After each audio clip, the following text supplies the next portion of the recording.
आता आपली गोबी मस्त फ्राय झाली, किती सुंदर अशी भाजी बनवून गेली आणि काहीच टाइम नाही लागत त्याला। आज आपण गोबीची भाजी बनवणार आहे, तर चला आता गोबीची भाजी कशी बनवायची ते बघू। आता आपण गोबी धुवून घेऊ।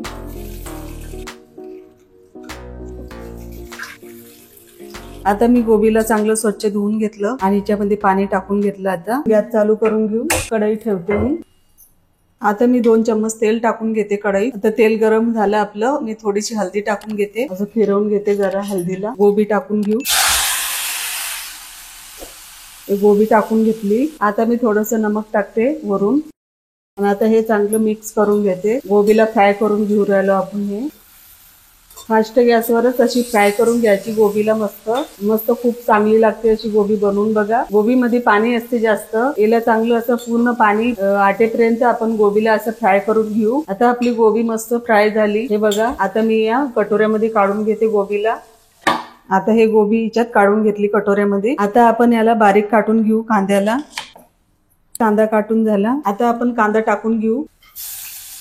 ज्या कढईमध्ये आपण फ्राय केलं त्याच कढईमध्ये मी भाजी बनवणार आहे। कांद्याला चांगलं असं फ्राय करून घेऊ। कांदा झाला, आता मी याच्यामध्ये थोडीशी मिरची पावडर टाकून घेते। धनिया पावडर मी थोडीशी टाकली, थोडीशी हळदी पावडर मिक्स करून घेऊ। हे मिक्स झालं, आता नमक टाकून घेते मी थोडंसं। पहिले थोडं नमक टाकल ते एकदम, हे थोडंसं नमक टाकून राहिली मी। आता हे गोबी आहे, हे गोबी याच्यात टाकून घेऊ, फ्राय करेल गोबी। तर मिक्स करून घेते मी चांगलं मस्त, हे बघा। आता आपण 2 मिनिटासाठी याच्यावर झाकण ठेवू आणि चांगलं शिजू देऊ।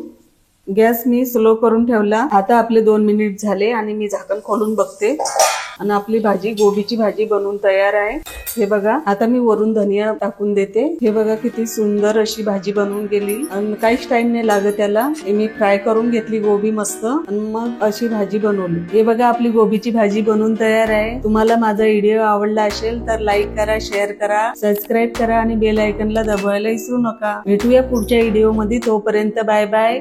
माझी रेसिपी कशी वाटली तुम्हाला मला कमेंट करून सांगा। बाय।